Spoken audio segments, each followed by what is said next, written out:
여러분 안녕하십니까? 가장 빠른 종합뉴스 뉴스킬 시작합니다. 일본이 오늘 투명성을 앞세우며 후쿠시마 원전 오염수 2차 해양 방류를 시작을 했습니다. 중국에 이어 러시아까지 일본산 수산물 수입 금지를 검토하면서 외교적 파장이 확산할 것으로 보입니다. 물론 우리의 정보 대응도 진단해 보겠습니다. 도쿄 특파원 연결하고 전문가 분석으로 이어갑니다. 우리 경제의 버팀목 역할을 해온 수출이 다시 살아날 조짐이 보이고 있지만 아직 갈 길이 멀다는 지적도 있습니다. 정부가 강조하는 상저하고 실현 가능성까지 오늘은 박문규 산업통상자원부 장관에게 직접 질문해 보겠습니다. 네, 그럼 뉴스큐 오늘은 해양 방류를 시작한 일본 현지로 먼저 가보겠습니다. 1차 때와 마찬가지로 17일간 모두 7,800톤을 바다로 흘려보낼 계획인데 일본 정부는 투명성 높게 관련 정보를 발신하겠다고 밝히고 있습니다. 일본 현지 연결합니다. 김세우 특파원. 네, 도쿄입니다. 일본 예고했던 대로 원전 오염수 2차 해양 방류 시작했는데 지금 어떻게 진행되고 있습니까? 네, 도쿄전력이 오늘 오전 10시 20분쯤 후쿠시마 제1원전 오염수의 2차 해양 방류를 개시했습니다. 전날 도쿄전력은 지난 3일 바닷물로 희석한 오염수 샘플의 삼중수 농도를 측정한 결과 리터당 최대 87베크렐로 방류에 문제가 없다고 밝혔습니다. 이번 2차 방류는 1차 때와 마찬가지로 하루 460톤, 17일 동안 7,800톤가량을 1km 해저 터널을 통해 후쿠시마 제1원전 앞바다로 흘려보냅니다. 일본 정부와 도쿄전력은 1차 방류 때 정기적으로 원전 주변의 바닷물과 물고기에 포함된 삼중수를 점검했지만 이상이 없다고 밝혔습니다. 일본 정부는 1차 방류 당시 주변 환경에 문제가 없었다고 밝혔는데요. 이번 2차 방류 역시 안전에 이상이 없음을 강조했습니다. 직접 들어보겠습니다. 本日から第2回の放出が開始されたと承知していますが、引き続きモニタリングの結果など透明性高く国内外に情報発信を行っていきます。 일본 정부와 도쿄전력은 내년 3월까지 4회에 걸쳐 오염수 31,200톤을 방류할 계획입니다. 네, 일본 정부 또 도쿄전력이 방류에 대한 안전을 자신하고 있지만 주변국의 우려와 반발 그리고 일본 어업에 미치는 파장은 일본으로는 안심할 수 없는 상황 아닙니까? 네, 이미 여러 차례 전해드렸듯이 오염수 방류에 반발한 중국의 일본산 수산물 금수 조치로 인한 피해가 갈수록 커지고 있습니다. 1차 방류 전후 시기인 지난 8월 한 달 동안 일본이 중국에 수출한 어패류는 지난해 같은 기간보다 무려 75% 이상이나 급감했습니다. 일본 어민들은 2차 방류 이후 어떤 파장이 미칠지 우려를 나타내기도 했는데요. 현지 어민 반응 직접 들어보겠습니다. 何か問題があれば直結してくることなんで、その辺の心配は常にありますけど。 중국 관영지는 전문가를 인용해 일본이 이웃국가와 자국민을 신경 쓰지 않고 불량 국가처럼 행동하면서 핵 폐기물을 방류하고 있다며 거칠게 비난했습니다. 이어 일본 수산업이 심각하게 위축될 것이라고도 경고했습니다. 이처럼 외부 반발이 여전한 가운데 일본 정부는 수산물 소비 진작을 위해 1,007억 엔을 투입하고 도쿄전력도 상당 창구를 설치해 피해 사례를 접수하면서 보상을 추진하고 있습니다. 하지만 중국 수출길이 차단된 상태에서 국내 소비 진작과 보상안이 얼마만큼 효과를 거둘 수 있을지는 미지수입니다. 여기에 러시아까지 중국과 보조를 맞추며 일본산 수산물 금수 조치를 검토하면서 일본을 압박하고 있습니다. 네, 이런 가운데 영국에서 열리고 있는 런던 협약, 런던 의정서 당사국 총회에서 일본 후쿠시마 원전 오염수 관련 논의가 이뤄질 것으로 보이죠? 네, 오염수 방류 이후 첫 총회인데 오늘 회의에서 한국을 포함한 관련국과 그린피스 등이 후쿠시마 원전 오염수에 관련 입장을 밝힐 것으로 보입니다. 우리 정부는 2019년부터 지난해까지 총회에서 오염수 처리에 관한 논의가 필요하다고 주장해온 반면 일본은 오염수 방류는 해상 투기가 아닌 만큼 총회에서 다룰 사안이 아니라고 맞서 논의가 진전되지 못했습니다. 그런데 지난해 국제해사기구 IMO 법률국이 오염수 방류가 해상 투기에 해당하는지는 명확하지 않다면서 당사국 간 합의로 당사국 총회에서 논의할 수 있다는 해석을 내놨습니다. 회의 전에 원전 오염수와 관련해 사전에 의제 문서를 제출한 당사국이 없기 때문에 아직 분위기를 가늠하기는 어려운 상황입니다. 지금까지 도쿄에서 전해드렸습니다.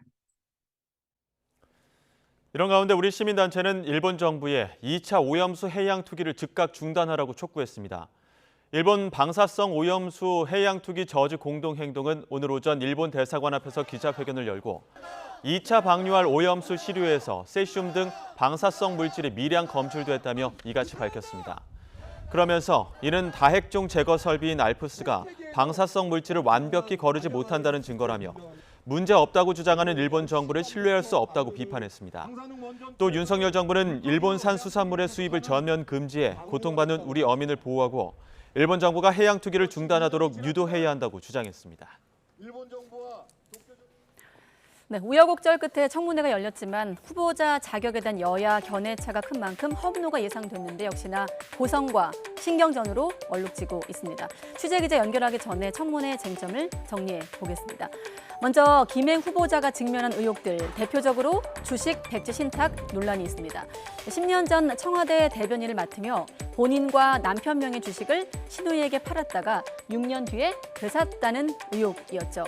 당시 이해충돌 우려가 있어서 공직자의 주식을 백지 신탁했다는 건데 공직자윤리법상 직계가족이 아니라 신우이한테 주식을 판 건 꼼수란 비판이 나왔습니다. 후보자는 당시 회사가 적자 상태여서 주식 살 사람을 찾을 수 없었다고 해명을 했습니다. 하지만 이번엔 주식을 사고 판 시점 그리고 이를 통해서 올린 수익이 도마 위에 올랐습니다. 신우이에게 팔았던 주식은 2018년부터 다시 사들였는데 김 후보자는 당시 주식이 휴지 조각이 될 상황이었다고 해명을 했습니다. 하지만 김 후보자가 공직에 있는 동안 3배 넘게 늘었던 회사 매출은 2018년에만 감소했고 다음 해부턴 다시 증가합니다. 결과 어땠을까요? 주식의 주당 평가액 4년 만에 79배가 뛴 것으로 확인됐습니다. 김 후보자는 폐업할 회사를 살려낸 것이라면서 성공한 기업인을 범죄자 취급한다고 반발하기도 했습니다.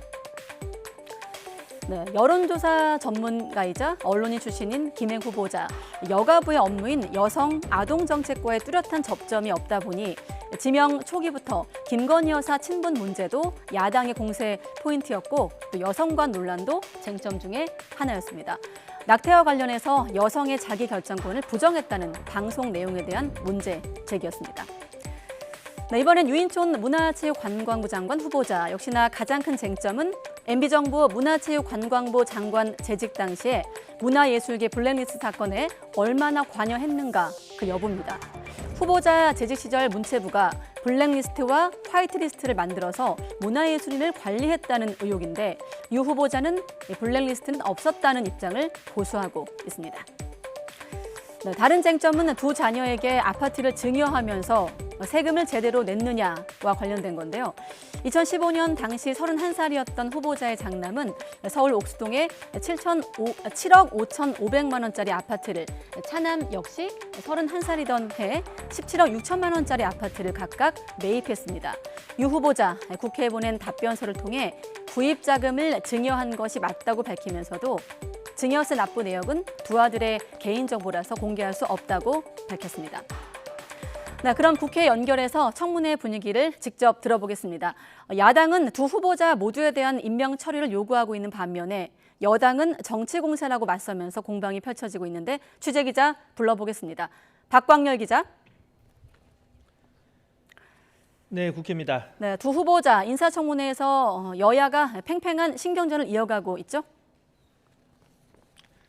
네, 그렇습니다. 파행이 우려됐던 김행 후보자 인사청문회는 일정 단독 의결에 대한 민주당 측 유감 표명으로 정상 개최됐지만 여야 대치는 이어졌습니다. 민주당은 김 후보자의 공직 취임과 소유 언론사 지분 매각 과정에서의 이른바 주식 파킹 의혹을 파고들면서 인사청문이 아닌 수사 대상이라고 꼬집었습니다. 여기에 후보자와 김건희 여사와의 친분 문제도 도마 위에 올랐는데 후보자는 있을 수 없는 일이라고 반박했고 여당도 내로남불식 주장이라며 지원 사격에 나섰습니다. 차례로 들어보시죠. 김건희 여사의 뒷배 의혹, 후보자의 경영, 위키트리나 코마나 콘텐츠가 경제 이익 공동체, 공생관계라는 의혹이 가득합니다. 언론과 정당과 정치권에서 거의 40년을 활동을 했는데 제가 어떻게 여사가 저를 픽업을 해서 이 자리에 갖다 놨다고. 노무현 정부 당시 2005년에 임명된 정상명 검찰총장은 권향숙 여사를 형수님으로 불렀어요. 네, 유인촌 후보자에 대한 인사청문회는 이명박 정부 시절 문화예술계 블랙리스트 의혹에 초점이 맞춰졌습니다. 이 과거 진상조사 백서에 후보자 이름이 거론됐다는 민주당의 유 후보자는 일방적 기록에 불과하다고 맞받았습니다. 이런 가운데 여야는 내일로 다가온 이균용 대법원장 후보자 임명 동의안 표결을 둘러싸고도 치열한 수싸움을 벌이고 있습니다. 민주당은 이 당론으로 채택할지는 두고 보겠다면서도 이 전반적인 기류는 부결에 무게를 두고 있습니다. 이 무기명 투표라는 변수가 있긴 하지만 이 민주당이 과반 의석을 점한 만큼 통과가 쉽지 않을 거란 전망이 나오는데요. 이에 국민의힘은 이 사법부 수장 자리마저 정쟁거리로 삼으려 한다며 그 피해는 국민에 돌아올 거라고 비판했습니다. 들어보시죠. 정치적 고려와 진영 논리를 배제해야 할 것입니다. 민주당은 대법원장의 신속한 임명이 궁극적으로는 민생 살리기와 무관하지 않다는 점을 인식하고 민주당이 내일 본회의에서 이 순직 해병대원 수사 외압 의혹과 관련한 이 특검 법안 이 패스트트랙 지정 의지까지 강조하는 만큼 관련 여야 공방도 불가피할 전망입니다. 네. 그렇군요. 그리고 서울 강서구청장 보궐선거 사전투표는 내일로 다가왔습니다. 여야 모두 총력전을 이어가고 있죠?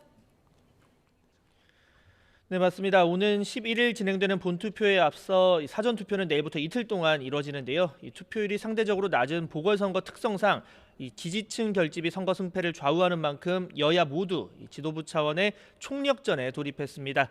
국민의힘은 고도 제한 완화와 재개발 등 이 지역 현안 해결을 고리로 이 여당 후보의 경쟁력을 강조하고 있습니다. 동시에 야당 대표 심부름할 아바타를 뽑는 선거가 아니라며 이 민주당을 향한 견제구도 잊지 않았는데요. 반면 민주당은 투표만이 권력을 이길 수 있다며 이 윤석열 정부 심판론을 전면에 내세웠습니다. 이 정부 여당이 국민과 정반대로 가고 있다며 대통령 사과 등을 재차 촉구했습니다. 들어보시죠. 더 큰 국민적 저항에 직면하기 전에 독선적인 국정 운영에 대해 사과하고 국정 기조를 전환해야 합니다. 그 시작은 한동훈 법무부 장관의 파면과 국무총리 해임 건의안을 통과시킨 국회에 대한 존중이어야 합니다. 네, 단식 뒤 병원에서 머물며 이 지지호소 동영상을 유튜브에 올린 이재명 대표가 이 주말 선거 유세에 나설 수 있다는 관측도 조심스레 제기되고 있는데요. 이 총선 전 수도권 민심을 가늠해 볼 수 있는 전초전 성격의 선거를 앞두고 여야 모두 총력 지원 체제를 이어갈 거란 전망이 나오고 있습니다. 지금까지 국회에서 YTN 박광열입니다. 국회 임명동의안 표결을 하루 앞두고 이균용 대법원장 후보자가 사심없이 국가와 사회, 법원을 위해 봉직할 기회를 달라고 호소했습니다. 이 후보자는 오늘 기자단에 보낸 입장문에서 사법부 공백이 길어질수록 전원합의체 재판과 대법관 제청, 사법행정과 법관 인사 등 중요 국가기능의 마비가 우려된다며 이같이 밝혔습니다. 이어 인사청문회 과정에서 자신이 내려온 판결과 국가관, 역사 인식 등에 대해 제기된 여러 지적과 비판을 겸허히 받아들인다고 몸을 낮췄습니다. 윤석열 대통령이 신원식 국방부 장관 후보자에 대한 인사청문 경과 보고서 재송부를 국회에 요청했습니다. 대통령실은 윤 대통령이 오늘 오전 신원식 후보자에 대한 인사청문 경과 보고서 재송부 요청안을 제가했다고 밝혔습니다. 재송부 시한은 내일까지 이틀로 국회가 재송부 요청에 응하지 않으면 대통령은 국회 인사청문 보고서 채택 없이 장관 후보자를 임명할 수 있습니다. 앞서 윤 대통령은 지난달 15일 신 후보자에 대한 인사청문 요청안을 국회에 보냈습니다. 16시간 내에 걸친 심사 끝에 구속 위기에서 벗어난 더불어민주당 이재명 대표가 내일 대장동 위례신도시 특혜 의혹 사건 첫 재판을 받습니다. 이재명 대표는 내일 오전 10시 반 서울중앙지방법원에서 열리는 첫 공판기일에 출석합니다. 앞서 이 대표 측은 지난 4일 건강 문제를 이유로 공판기일 변경을 신청했지만 재판부가 받아들이지 않았습니다. 이 대표는 대장동 위례신도시 개발 특혜 비리와 성남FC 후원금 의혹과 관련해 특정경제범죄 가중처벌법상 배임과 이해충돌방지법, 부패방지법 위반 혐의 등으로 지난 3월 재판에 넘겨졌습니다. 구속영장이 기각된 민주당 이재명 대표의 사건 처리와 관련해 검찰은 신중하게 검토하고 있다며 오래 걸리진 않을 거라고 밝혔습니다. 서울중앙지검 관계자는 오늘 백현동 개발 의혹과 위증교사 혐의 등에 대한 법원의 구속영장 기각 사유를 면밀하게 분석하고 재반 기록을 다시 검토하고 있다고 설명했습니다. 이를 바탕으로 불구속 기소 여부나 기소 대상으로 삼을 사건을 결정할 예정이며 쌍방울 대북 송금 사건을 다시 수원지검으로 돌려보낼지도 아직 결정되지 않았다고 말했습니다. 사건을 언제 처리할지 시기와 관련해선 이번 달 진행되는 국정감사 등 국회 일정은 일절 고려하지 않고 있다면서도 결론을 내리기까지 오랜 시간이 걸리진 않을 거라고 밝혔습니다. 감사원이 수사 요청한 문재인 정부 시절 통계 조작 의혹 사건과 관련해 검찰이 통계청 등을 압수수색하고 있습니다. 감사원이 제기한 통계법 위반, 직권남용 혐의에 대해서 본격적인 수사에 착수한 것으로 보입니다. 취재기자 연결해 좀 더 들어보겠습니다. 이문석 기자. 네, 대전 충남 세종 취재본부입니다. 네, 통계청의 국토부 또 부동산원까지 그야말로 전방위적이네요. 네, 그렇습니다. 대전지검은 오늘 정부 대전청사에 있는 통계청을 7시간째 압수수색하고 있습니다. 가계수지 동향과와 고용통계과, 인구동향과의 수사관들이 들어가 있는 상황입니다. 모두 사회통계부 소속 부서입니다. 검찰은 통계청 말고도 한국부동산원과 국토교통부, 기획재정부, 고용노동부에서도 동시에 압수수색을 진행하고 있습니다. 대대적인 검찰의 압수수색은 앞서 감사원이 수사 요청한 통계 조작 의혹 사건에 대해 검찰이 본격적인 수사에 착수했다는 것을 의미합니다. 지난달 15일 감사원은 문재인 정부 시절 청와대와 국토교통부가 한국부동산원 통계 작성에 부당한 영향력을 행사해서 수치를 조작하게 했다는 감사 결과를 발표했습니다. 부동산, 가계소득이나 분배 등과 관련해 국가 통계를 조작한 정황이 확인됐다며 관련자 22명에 대해 검찰에 수사를 의뢰했습니다. 집값 통계 보고를 주 3번으로 늘리고 작성 중인 통계를 공표 전에 미리 받아서 부동산 상승률 수치가 낮게 나오게 영향력을 행사했다는 등의 내용이었습니다. 감사원은 이 같은 행위가 통계법 위반과 직권남용, 업무 방해에 해당한다고 판단했습니다. 수사 의뢰 대상엔 장하성, 김수현, 김상조, 이호승 등 문재인 정부 시절 청와대 정책실장 4명과 김현미 전 국토부 장관, 강신욱 전 통계청장이 포함된 거로 전해졌습니다. 또 감사원이 범죄 혐의가 있다고 의심하는 7명에 대해 추가로 수사 참고 자료를 검찰에 보냈다고 밝혀서 현재까지 수사 선상에 오른 사람은 최소 29명으로 파악되고 있습니다. 이번 사건은 대전지검 형사4부가 주축이 돼서 수사를 벌이고 있습니다. 월성원전 1호기 조기 폐쇄 사건을 맡고 있는 곳입니다. 지금까지 대전 충남 세종 취재본부에서 YTN 이문석입니다. 대선 앞둔 지난 2월에 보도를 통해 윤석열 대통령의 부산저축은행 수사 무모 의혹을 제기하면서 이를 부인하는 취지의 조우영 씨 진술을 고의로 빠뜨린 의혹을 받고 있는 봉지욱 전 JTBC 기자가 검찰에 출석했습니다. 현재 뉴스타파 소속인 봉 기자는 오늘 오전 서울중앙지방검찰청에 출석하면서 휴대전화에 이어 JTBC가 검찰에 제출한 사내 이메일 포렌식을 참관할 예정이라고 밝혔습니다. 그러면서 기자 개인이 대선 공작을 목적으로 허위 보도를 했다는 검찰 프레임에 JTBC가 적극 협조하고 있다며 이들이 자신을 향한 수사를 기획한 것이라고 주장했습니다. 지난 4월 보행자 1명이 숨지고 1명이 다친 정자교 붕괴 사고와 관련해 중대재해처벌법상 중대시민재해 혐의로 입건된 신상진 성남시장이 첫 소환 조사를 받았습니다. 경기 남부경찰청 강력범죄수사대는 어제 오전 11시 반쯤 신 시장을 피의자 신분으로 불러 12시간 정도 조사했습니다. 앞서 경찰은 지난달 피해자 유족의 고소장을 접수해 신 시장을 중대시민재해 혐의로 입건했습니다. 경찰은 은수미 전 성남시장은 수사 대상에서 제외한 상태지만 신 시장에게 혐의가 있는 것으로 판단이 되면 은 전 시장도 입건할지 검토할 계획입니다.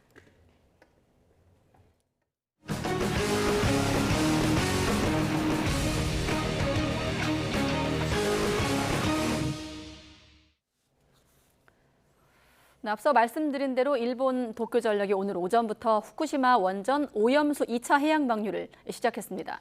우리 정부는 전문가를 현재 파견해 2차 방류 상황과 정보를 철저하게 감시하겠다고 밝히고 있습니다. 네, 중국에 이어 러시아까지 일본산 수산물 수입 금지를 검토하는 등 일본의 오염수 방류로 인한 외교적 파장도 한동안 계속될 전망입니다. 조진구 경남대 극동문제연구소 일본 센터장과 이야기 나눠보겠습니다. 어서 오십시오. 네, 안녕하십니까. 센터장님.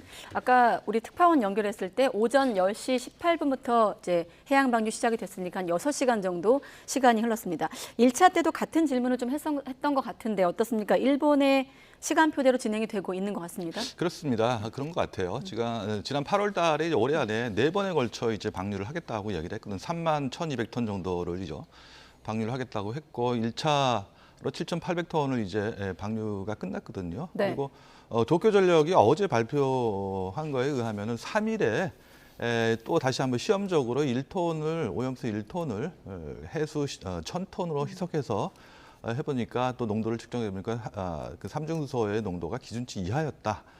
방류에는 문제가 없다는 이런 그 이야기를 했어요. 그렇기 때문에 아마 예정대로 도쿄전력을 포함해서 일본 측이 계획한 대로 지금 이루어지고 있지 않을까. 네, 몇 번을 본 숫자인데도 총 7,800톤 모두 지금 저장량에 들어있는 양이 133만 9,135톤입니다. 네, 우리 정부가 지금 오늘 1일 브리핑하면서 지금 이 방류 이후에 오염수 그 측정 과정에 한국이나 다른 국가 참여하는 것도 좀 논의하고 있다 이렇게 밝혔는데 이런 부분을 좀 어느 정도 좀 성과가 있을 것이라고 보십니까? 글쎄요, 이제 조금 뭐 정부에서 말씀하신 것처럼 더 지켜봐야 하겠지만 이미 그 IAEA가 현장에 사무소를 놓고 있었고 또 충분히 우리 정부하고 또 협의도 하고 정보를 전달하고 한다고 했기 때문에 우리 정부에 요청한 대로 아마 좀 해줄 가능성은 낮지 않을까 하는 생각이 들어요. 가능성이 낮다고 보시는 거군요. 네, 낮다고요. 알겠습니다. 자, 일본은 오염수 방류 관련해서 계속해서 투명성을 강조하고 있습니다. 지금까지도 정당성을 좀 인정받기 위해서 국제사회를 설득하는 노력을 하고 있다고 볼 수 있을까요? 어떻게 보십니까? 그렇죠. 뭐 기본적으로 IAEA의 그 포괄적인 보고서 이후에 과학적으로 문제가 없다. 그다음에 이런 것들을 바탕으로 해가지고 주변국에 뭐 특히 뭐 최근에는 중국이 거세게 반발을 하고 있습니다만 중국이 하는 거는 정치적인 거지 과학적인 근거에 의한 것이 아니다는 얘기를 계속해 왔거든요. 또 그럼에도 불구하고 국제사회에서 의문을 제기하고 일본 내에서도 비판적인 여론이 있는 것도 사실이에요. 그렇기 때문에 그런 우려 혹은 비판에 대해서 지속적으로 이해를 얻기 위한 노력은 할 것으로 보여요. 예. 지금 현재 영국에서 그럼 런던 협약, 런던 의정서 당사국 총회 지금 열리고 있는데 이 총회에서도 지금 어떻게 보면 그 해양 오염과 관련된 이야기들이 많이 나올 것 같거든요. 일본은 어떤 이야기를 하고 또 어떤 설득 작업을 하게 될까요? 아마 오늘 밤에 논의가 될 것으로 아마 생각이 됩니다. 이미 그런데 일본 정부나 도쿄전력은 이 문제가 논의될 것으로 판단을 하고 있었던 것 같아요. 제가 도쿄전력의 홈페이지를 보니까 런던 협약에 관한 내용이 포함되어 있었어요. 그렇기 때문에 이게 해양 투기에 해당하냐 해당하지 않느냐 하는 것은 이미 검토를 끝냈기 때문에 일본 측의 입장에 을 보면은 해양 투기에 해당하지 않는다 하는 거예요. 그리고 이미 이런 그 결론을 냈다고 하는 것은 결국 해양 투기에 해당하지 않는다는 것은 육상에서 또 뭐 원자력 관련 시설에서 이제 배출을 한다고 하는 거 해왔거든요. 뭐 후쿠시마 원전뿐만 아니라 우리도 하고 있고 중국의 원전에서도 하고 있기 때문에 이거는 해양 투기가 아니라 육상에서 배출이다. 이런 해석을 하고 있는 것 같아요. 알겠습니다. 결론이 똑같더라도 이 공식적인 자리에서 또 어떤 목소리를 내는가 내용도 중요하지 않겠습니까? 우리 정부도 관련 입장을 밝힐 것으로 이제 예상이 되는데 어느 정도 수위 또 어느 정도 방향성이 나온 메시지가 있을까요? 아마 우리 정부가 기본적으로 이제까지 발표했던 거에 대해서 크게 벗어나지 않을 것 같아요. IAEA와 같은 국제적으로 공신력 있는 기관에서 과학적인 근거에 의해서 문제가 없다라고 이야기를 했기 때문에 또 그러한 그 IAEA의 보고서 혹은 일본 정부의 입장도 우리가 존중한다는 입장을 계속 견지해 왔거든요. 그런 의미에서 크게 벗어나지 않지 않을까. 다만 우리 정부는 우리 국민들이 우려가 있다는 것들 지속적으로 이야기할 것 같아요. 우리 정부도 지금 현재 파견에서 2차 방류 제대로 이루어지고 있는지 이런 것 좀 확인해 보겠다 이런 정부 입장도 밝히고 있고 실제로 그 전에도 좀 파견이 간 걸로 알고 있는데 그런 부분에서 좀 실효성 있는 검토들이 나올까요? 아마 우리가 원하는 만큼은 아닐지도 몰라요. 다만 이게 올해만 끝나는 것이 아니거든요. 이제 뭐 계획대로 이루어진다 하더라도 3% 정도밖에 되지 않아요. 그렇기 때문에 앞으로 한 30년 이상 지속적으로 이루어져야 할 것이고 어떤 이번에 뭐 2차 방류도 문제없이 이루어진다고 해서 3차, 4차가 계속 아무런 문제 없이 일본의 계획대로 이루어질 거라고는 보장이 없어요. 그렇기 때문에 지속적으로 우리가 관심을 갖고 모니터링을 통해서 계획대로 이루어지고 있는지 어떤지를 이제 관심을 갖고 지켜보는 것이 가장 현재로서는 그 이외에 다른 방법이 없지 않을까 생각이 듭니다. 네, 일본 내부는 어떨까요? 일본 정부 1차 방류 이후 원전 주변에 어떤 영향도 없었다면서 안전을 자신하고 있지만 실제로 지난 8월인가 일본의 대중국 어피드 수출이 75% 이상 급감한 것으로 나타났거든요. 네. 바꿔 말하면 일본 수산업계 입장에선 또 타격인데. 실제로 이제 방류를 해보고 나니까 이제 그 업계에서 이제 피해가 발생을 하게 되죠. 그러니까 이미 한 800억 원 정도의 그 기금을 마련하겠다고 했는데 방류를 하고 난 뒤에 실제로 피해가 나오니까 추가적으로 한 200억 원 이상을 또 기금으로 조성을 해가지고 대책을 마련을 했거든요. 이런 거를 통해서 거의 1,000억 엔, 1조에 가까운 뭐 피해 보상, 배상 대책을 내세우고 있기 때문에 그런 거를 통해서 충분히 업 관계자들의 우려는 좀 비판에 대해서 해소하려고 하는 노력을 기울이지 않을까 생각이 듭니다. 상당히 많은 기금을 투입하고 있고 특히나 이게 소문 피해와 관련해서는 지금 접수를 받고 있고 적극적으로 배상하려고 하는 움직임들이 보이고 있거든요. 이러한 어떤 일본 정부의 적극적인 대응은 어떻게 바라보고 계십니까? 뭐 이거는 그 실제로 그 피해가 한 거에 대해서는 적극적으로 대응할 수밖에 없고 또 하겠다고 완전히 끝날 때까지 일본 정부는 책임을 갖고 어민들의 그 피해, 관계자의 그 산업의 피해에 대해서 적극적으로 대책을 마련하겠다고 얘기를 했거든요. 그런 걸 실천에 옮기는 거에 지나지 않아요. 그렇기 때문에 그런 걸 하지 않으면 오히려 또 내부에서 반발이 일어날 수 있기 때문에 그런 반발을 좀 무마하고 해소하는 그 과정의 연장선상에 반발을 무마하는 효과는 좀 있다고 보십니까? 현재 분위기가?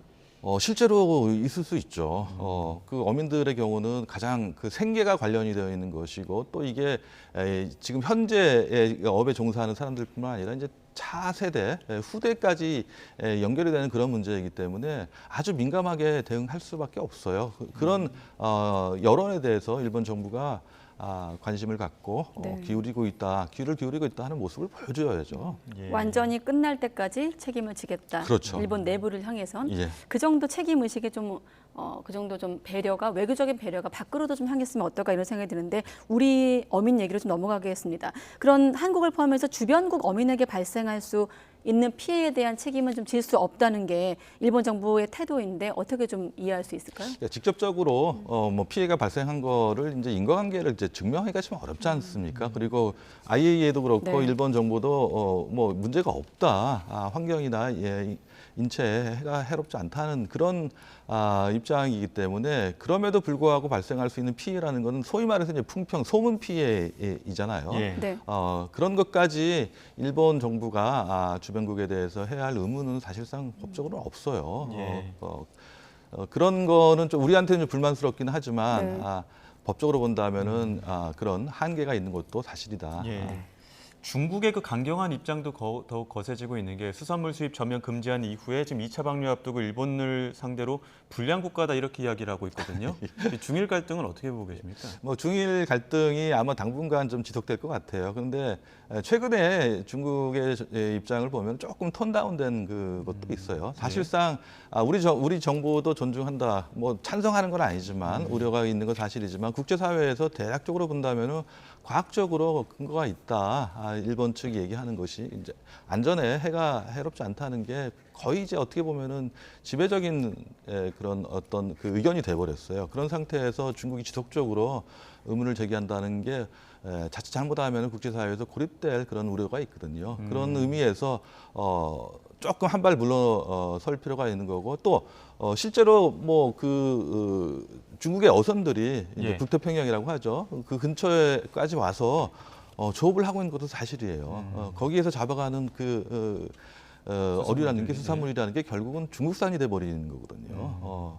그래서 이 중국의 그 일반 그 국민들의 입장에서 본다면은 이게 일본산인지 중국산인지도 모르고 또 그런 그 피해에 대해서 중국 정부가 어떤 또 대책을 내놓을 거냐 하는 것이 오히려 또 문제로 과제로 또 다가올 수 있거든요. 그래서 일본을 일방적으로 비판하는 것이 중국 정부에게는 또 오히려 해가 될 수 있다는 그런 판단도 아마 있지 않을까 하는 생각이 자, 듭니다. 그런데 일본 입장에서는 또 중국을 또 달래야 되는 게 아까 우리가 일본 자국민 얘기할 때 그 어민들 피해 얘기할 때 하지 않았습니까? 중국의 일본 수산물 수입을 전면 금지하기로 했기 때문에 그 요인을 분석하기로 했기 때문에 외교적인 어떤 파장도 일본 입장에서는 좀 민감하게 대응해야 될 부분인데 지금 중국만 이런 게 아니라 러시아까지 지금 수산물 수입을 금지하는 방안을 검토하고 있거든요. 뭐 우리가 한미일 북중러 구도를 많이 얘기했는데 외교 문제에서 러시아가 중국과 발을 맞추려고 하는 걸까요? 그런 측면이 있을 것 같아요. 그런데 그렇지만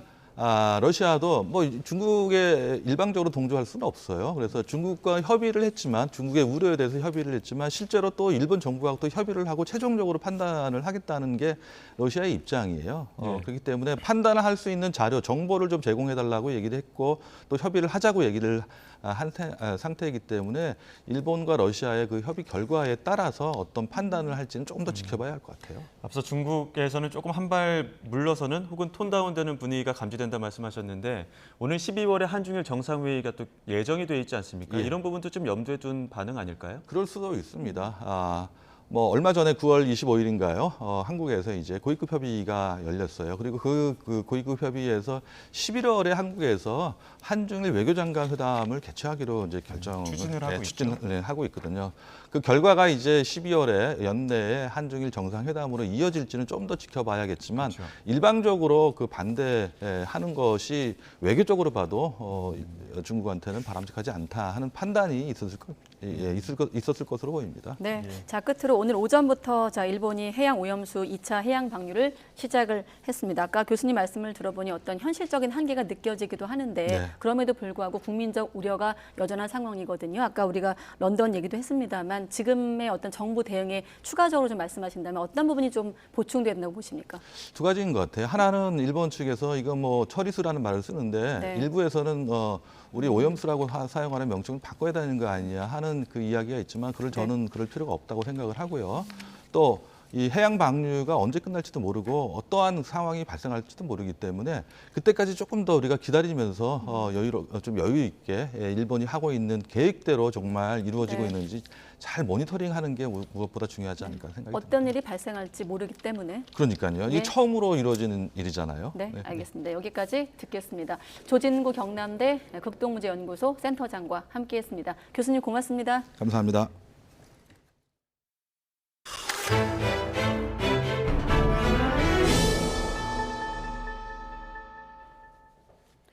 네, 이렇게 화창하긴 한데 쌀쌀합니다. 기온이 갑자기 떨어지면서 전국이 올가을 들어서 가장 쌀쌀한 날씨를 보였습니다. 설악산과 덕유산 기온은 처음으로 영하권을 기록했습니다. 취재기자 연결해 날씨 상황과 전망 알아보겠습니다. 정혜윤 기자. 네, 정혜윤입니다. 네, 갑자기 무척 쌀쌀해졌는데 기온이 얼마나 내려간 겁니까? 네, 오늘 아침 강원도 설악산 기온이 영하 1.6도, 전북, 무주, 덕유산, 설천봉 기온도 영하 0.4도를 기록했습니다. 올가을 들어 첫 영하권 기온으로 체감온도는 무려 영하 8도 가까이 곤두박질했습니다. 내륙도 서울이 9.9도에 머무는 등 올가을 들어서 가장 쌀쌀한 날씨를 기록했습니다. 북서쪽에서 상층 기온이 영하 10도에 달하는 찬 공기가 유입된 것이 원인인데요. 예년보다 쌀쌀해진 날씨는 내일까지 하루 더 이어진 뒤에 한글날 연휴가 시작하는 주말부터는 풀릴 전망입니다. 한글날 연휴 이야기하셨는데 한글날까지 이어지는 사흘간 황금 연휴에는 날씨로 인한 지장 없겠습니까? 네, 한글날 연휴로 이어지는 이번 주말부터는 다시 예년 기온을 회복합니다. 서울을 기준으로 아침 기온이 14도 안팎, 낮 기온은 22도 안팎까지 오르겠는데요. 오늘보다는 4, 5도 정도 기온이 높아지는 겁니다. 사흘간의 연휴 동안 내륙은 대체로 맑거나 구름만 많아서 야외 활동에 지장은 없겠습니다. 다만 영동과 남해안, 제주도에는 토요일 밤부터 일요일까지 지형적인 영향으로 가을비가 조금 내릴 것으로 예상됩니다. 또 연휴 기간에도 일교차가 10도 안팎으로 크게 날 것으로 보여서 독감 등 환절기 질환에 대한 주의가 필요합니다. 지금까지 문화생활과학부에서 YTN 정혜윤입니다. 네, 고유가와 농산물값 강세로 지난달 소비자 물가가 1년 전에 비해서 3.7% 상승했습니다. 2달 연속 3%대 상승률인데 앞으로도 물가 잡기가 쉽지 않아 보입니다. 왜 그런지 이승은 기자가 보도합니다. 높은 물가에 추석 명절도 간소하게 지냈는데 장바구니는 여전히 가볍습니다. 과일 하나, 우유 한 통 사 먹는데도 고르고 또 고릅니다. 세일하는 날짜만 기다려요. 저만 그러는 게 아니라 다 그래요. 그래서 세일 그거 전단지가 언제 오나 그거 기다린다니까.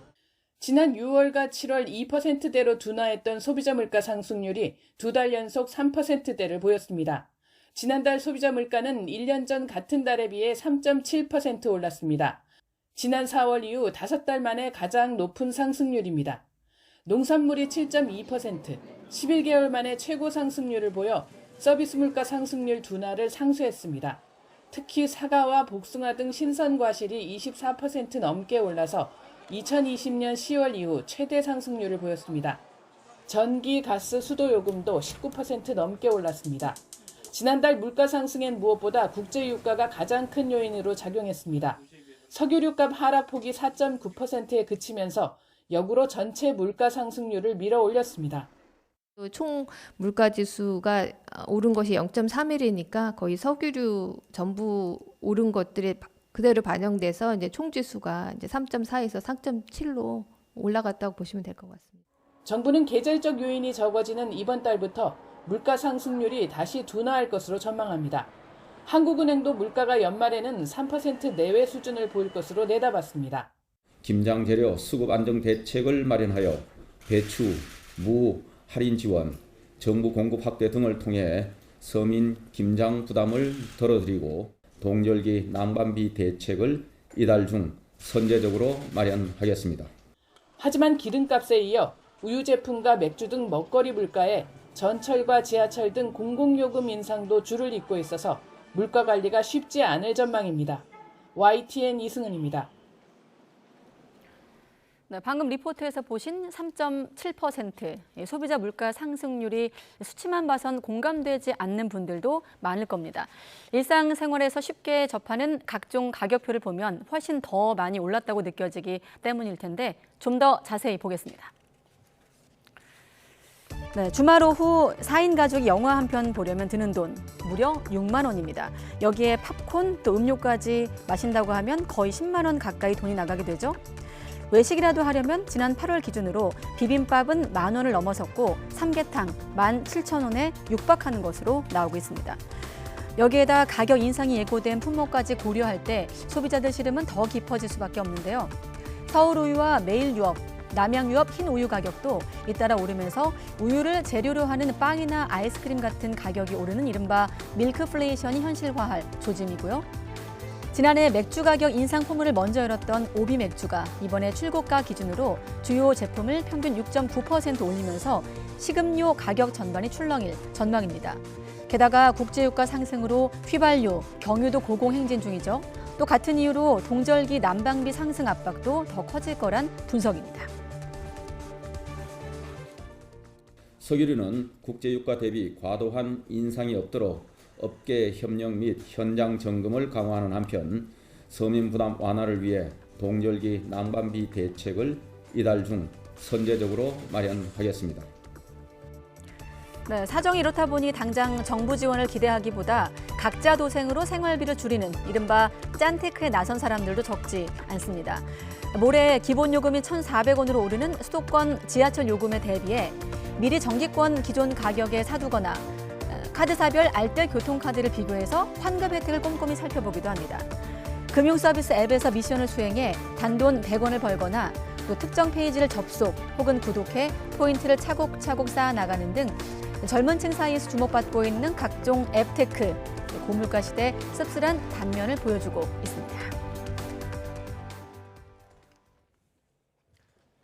추경호 부총리 겸 기획재정부 장관은 이달 말 종료 예정인 유류세 인하를 2달 정도 연장해 오는 12월까지 연장하는 조치를 적극 검토하겠다면서 하반기에 경기가 회복되는 상저하고 전망을 고수했습니다. 추경호 부총리는 정부 세종청사에서 기자간담회를 열고 국제유가 강세가 수그러들지 않으면 유류세 인하 조치를 추가로 2달 정도 연장하는 방안을 적극 검토하겠다고 말했습니다. 4분기 전기요금 인상 가능성과 관련해서는 한전의 재무 상황과 국제에너지 가격, 국민 부담 문제 등을 종합적으로 고려해 결정하겠다며 구체적으로 방침을 정한 건 아니라고 밝혔습니다. 이복현 금융감독원장이 국내외 금융시장 불안과 관련해 단기 시장 동향 1일 점검 체계를 강화하고 시장 불안 요인에 대해서는 선제적으로 대응해달라고 당부했습니다. 이 원장은 오늘 임원회의에서 추석 연휴 이후 국내 금융시장이 큰 폭의 변동성을 보인 것과 관련해 이같이 주문했습니다. 그러면서 필요할 경우 회사채나 CP 매입 프로그램, 채권시장 안정펀드 등 그동안의 시장 안정 대책 등을 통해 마련된 정책 대응을 신속히 할 수 있도록 관계기관과 협력할 예정이라고 밝혔습니다. 연말 정기예금의 대규모 만기 도래에 따른 머니무브 가능성에 대해서는 심각한 위기 상황을 가정한 스트레스 테스트를 통해 자금 수급 계획을 재점검하고 자산 경쟁 차원의 고금리 자금 조달이 발생하지 않도록 감독하겠다고 강조했습니다. 내년 1월부터 비대면 금융사고 피해가 발생했을 때 은행의 사고 예방 노력과 이용자의 과실 정보를 고려해 은행에도 손해배상 책임을 묻게 됩니다. 금융감독원은 오늘 국내 은행과 이 같은 내용을 담은 비대면 금융사고 예방 추진을 위한 협약을 체결했습니다. 이 자리에서 금감원과 은행권은 비대면 금융사고 피해가 발생할 경우 자율 배상 기준인 비대면 금융사고 책임 분담 기준을 마련했습니다. 은행의 경우 비대면 금융거래 시 스미싱 예방을 위한 악성 앱 탐지 체계를 도입했는지, 인증서 등 접근 매체를 발급할 때 본인 확인이 미흡했는지 등 금융사고 예방 활동 정도에 따라 책임 분담 수준이 결정됩니다. 내일부터 신혼부부들에 대한 주택 구입자금 대출과 전세자금 대출 소득 요건이 완화됩니다. 국토교통부는 신혼부부 주거비 부담 완화를 위해 오는 6일부터 주택 도시기금 지원 대상을 확대한다고 밝혔습니다. 주택 구입자금 대출의 경우 부부 합산 연소득 기준이 기존 7천만 원에서 8,500만 원으로 늘어납니다. 금리는 소득에 따라 연 2.45%에서 3.55%를 적용하며 연소득이 7천만 원 이하라면 2.45%에서 3.3%가 적용됩니다. 전세자금 대출 소득 요건은 부부 합산 연 6천만 원에서 7,500만 원으로 늘어나며 금리는 연 2.1%에서 2.9%입니다. 서울시가 신촌 연세로에 한시적으로 해제했던 대중교통 전용지구를 다시 운영하기로 했습니다. 하지만 지역 상인과 자치구가 강하게 반발하고 나서면서 당분간 갈등이 이어질 것으로 보입니다. 김태원 기자가 취재했습니다. 500m 남짓한 왕복 2차선 서울 신촌 연세로입니다. 지난 2014년 서울시가 대중교통 전용지구로 지정해 버스가 아닌 승용차나 택시 등 일반 차량은 통행이 금지돼 왔습니다. 하지만 상권 매출에 타격을 준다는 상인들 지적이 꾸준히 이어져 왔습니다. 이런 이유로 서울시는 지난 1월 지정을 한시적으로 해제했고 지난달에 최종 폐지 여부를 결정하기로 했습니다. 그런데 서울시가 최근 최종 판단을 내년 6월로 미루면서 찬반 갈등이 수면 위로 떠올랐습니다.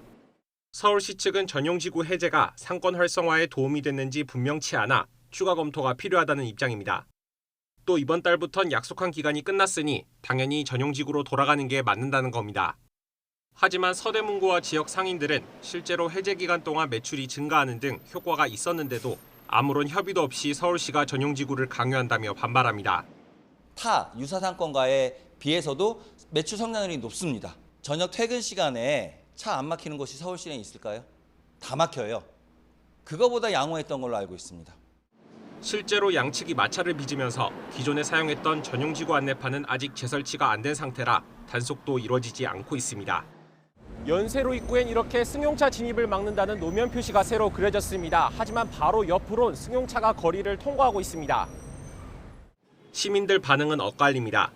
길거리 공연 등 문화공간 확보와 쾌적한 보행권 보장을 위해선 서울시 방침대로 전용지구를 운영하는 것이 좋다는 목소리도 있습니다. 행사 같은 것도 많이 하고 했는데 자동차들이 다니다 보니까 그런 주말마다 하는 행사들도 많이 없어지고 반면 전용지구 지정 전에도 별다른 불편이 없는데도 보행자 보호를 이유로 무리하게 운영할 필요는 없다는 의견이 맞섭니다. 일주일에 1, 2회 정도 이 거리를 오가고 있는 중인데 딱히 큰 문제는 겪고 있지 않고 이 거리를 지금 그거를 막는다고 해서 크게 나아질까 하는 의문은 드는 것 같아요. 한 차례 중단했던 전용지구 운영을 서울시가 직접 나서서 환원한 만큼 이를 내년에 또다시 뒤집을 가능성은 크지 않아 보입니다. 하지만 지역 상인들과 자치구가 강하게 반발하는 상황에서 위반 차량 단속 등 실제 운영까지는 당분간 차질이 예상됩니다. YTN 김태원입니다. 정부가 2차 전지 제조 공장에 적용되는 과도한 안전 규제를 개선하기 위한 맞춤형 안전 기준을 마련하기로 했습니다. 모빌리티 혁신 기술 검증과 상용화를 지원하기 위한 규제 샌드박스도 도입됩니다. 기획재정부는 추경호 부총리 겸 기재부 장관 주재로 비상경제장관 회의를 열어 이런 내용의 기업 현장 규제 개선 방안을 발표했습니다. 반도체와 2차 전지 같은 첨단 산업의 특수성을 고려하지 않은 일괄적인 규제를 현장 상황에 맞게 개선하고 신기술 기반 인프라 확산을 지원하는 것이 주요 내용입니다. 치즈를 납품받으면서 창업주 동생 관련 업체를 끼워 넣어 수억 원대 이윤을 몰아준 미스터 피자에 대해 공정거래위원회가 과징금을 부과하기로 했습니다. 공정위는 미스터 피자와 치즈 납품업체인 장안유업의 독점 규제 및 공정거래에 관한 법률 위반 행위에 대해 과징금 7억 7,900만 원을 부과한다고 밝혔습니다. 공정위는 미스터 피자가 2014년부터 2016년 10월까지 피자 치즈를 납품받으면서 유통 과정에 아무런 역할을 하지 않는 장안유업을 끼워 넣어서 9억여 원 규모의 유통 마진을 챙기게 해줬다고 밝혔습니다. 한국에 들어오는 외국인 노동자들은 대부분 고용허가제라는 제도를 통해 취업비자를 받습니다. 고용허가제는 20년 전 도입됐을 때부터 외국인 노동자들의 기본권을 과하게 침해한다는 논란이 끊이질 않고 있습니다. 무엇이 문제인지 강민경 기자가 짚어봤습니다. 외국인 노동자 사업장 변경 지역 제한. 국무총리실 산하 외국인 정책위원회가 지난 7월 의결한 뒤 이번 달부터 시행하고 있는 제도입니다. 전국을 수도권이나 충청, 전라 등 권역으로 나눈 뒤 비정규직 취업 비자로 입국한 이주 노동자가 처음 일을 시작한 권역, 같은 업종에서만 사업장을 바꾸라는 게 결정의 핵심입니다. 영세 농가의 인력 유출을 막기 위해서라지만 외국인 지원단체들은 강하게 반발합니다. 지역 이동 자유까지 제한하는 사실상 현대판 노예나 다름없다는 겁니다. 저임금의 열악한 환경, 심할 경우 폭언과 폭행에 시달려도 사업장을 바꾸는 것이 쉽지 않습니다. 이주 노동자들이 사업장을 옮긴다는 건 정말 도저히 여기에 있을 수 없다. 진짜 이렇게 있다가는 내가 정말 큰 피해를 당하겠다, 아니면 산재를 당해 죽겠다라고 하는 그런 절규라고 저희는 생각을 하고 있죠. 2004년 한국에 도입된 고용허가제. 외국인 노동자의 자유로운 직장 이동을 허용하고 국내 정착을 유도하는 유럽 국가들과 달리 한국에선 해당 기간 정해진 일터에서만 일한 뒤 반드시 본국으로 돌아가야 합니다. 폭행이나 임금체불 등 예외적 노동 착취가 발생하면 변경이 가능하지만 외국인 노동자가 직접 피해를 입증해야 합니다. 사업장 변경은 3번으로 제한되고 사업주 동의가 필수적입니다. 일단 일을 시작한 외국인 노동자에게 직장 선택의 자유는 사실상 없습니다. 3개월은 일을 못해요. 그리고 다음 사업장을 내가 선택할 수 있는 것도 아니에요. 노동부가 알선해 준 곳을 가게 돼요. 지금보다 더 열악할 수도 있어요. 그렇기 때문에 사실은 2중, 3중으로 이주 노동자들이 사업장을 못 옮기도록 이렇게 해놓은 거죠. 다만 제도 유지를 주장하는 목소리도 적지 않습니다. 지난해 헌법재판소는 고용허가제 유지가 필요하다는 쪽에 손을 들어줬습니다. 외국인 노동자를 효율적으로 관리하고 불법 체류자를 막을 방법이 필요하다는 게 헌재의 판단입니다. 사업주들도 외국인 노동자의 태업을 막기 위한 제도적 고삐가 필요하다는 입장입니다. 제도 유지가 불가피하다면 적어도 외국인 노동자의 노동권 보장을 위한 최소한의 보완책이 병행돼야 한다는 지적이 나옵니다. 외국인 노동자가 1년 이상 성실히 근무할 경우 사업장 변경을 유연하게 허락해주고 국내 정착을 지원하는 방안 등이 거론됩니다. YTN 강민경입니다. 고용노동부는 지난 1일 노동조합 회계 공시 시스템 개통으로 이달부터 양대 노총이 회계를 공시하지 않으면 산하 노조 조합원들은 조합비 세액공제 혜택을 받을 수 없다고 밝혔습니다. 노조비 세액공제는 사실상 세금으로 노조 활동을 지원하는 것인 만큼 이에 상응하는 회계 투명성이 확보돼야 한다는 것이 고용노동부의 입장입니다. 그러나 이러한 방침이 연좌제 성격을 띈다는 점을 들어 노동계의 반발이 나올 것으로 예상됩니다. 서울시교육청이 노동조합에 지원하는 사무소 면적을 제한하는 조례에 위법 소지가 있다며 대법원에 제소하고 집행정지를 신청했습니다.